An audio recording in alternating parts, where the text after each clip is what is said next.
So we're here in Upper Mary Ellen Gulch. We've just completed a fracture line profile. Chris Bremer, Sean Zimmerman-Wall here, Snowbird Ski Patrol and Snowbird Backcountry Guides. This avalanche was triggered March 8th at about 9 a.m. with hand charges from a control route another 200 vertical feet above us in a hanging snowfield above this cliff band that we're kind of sitting below. The avalanche cascaded over this cliff band, struck the slope that we're on, which we measured at 38 degrees. The weak layer at this location are some small grained facets about 140 centimeters down. It took a very large trigger to activate this layer on top of this really stout one-finger slab for the most part above it. What's really curious is how it continued to propagate down the fall line underneath the rock bands,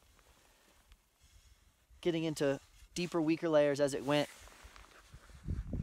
well below the dirt layer into old snow from January, and likely all the way down there on the right flank.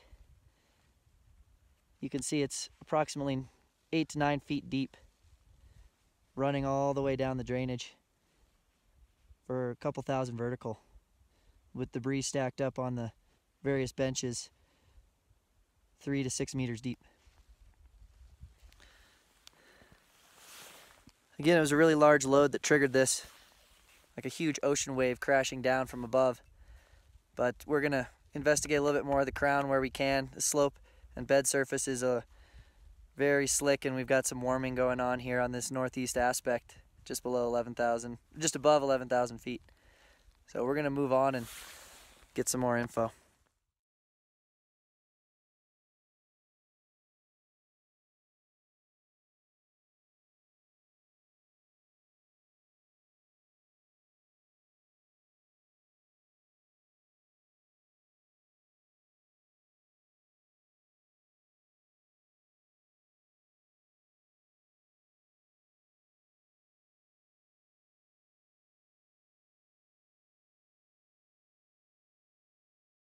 Here we are in Mary Ellen Gulch.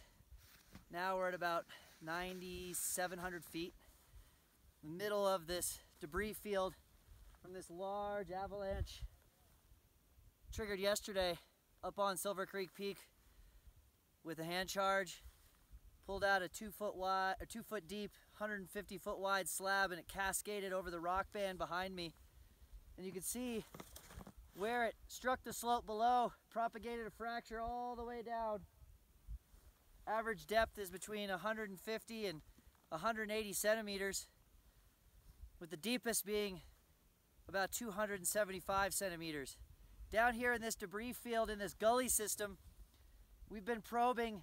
An average depth of the debris is greater than 2 meters, with pockets of 3 to 4 plus meters. And it continued to run over these benches, pulling out small pockets like the one behind me, exposing dirt layers, all the way down canyon. Looking this way here, across the debris field, as we pan over, you'll be able to see the toe of the debris where it comes to rest.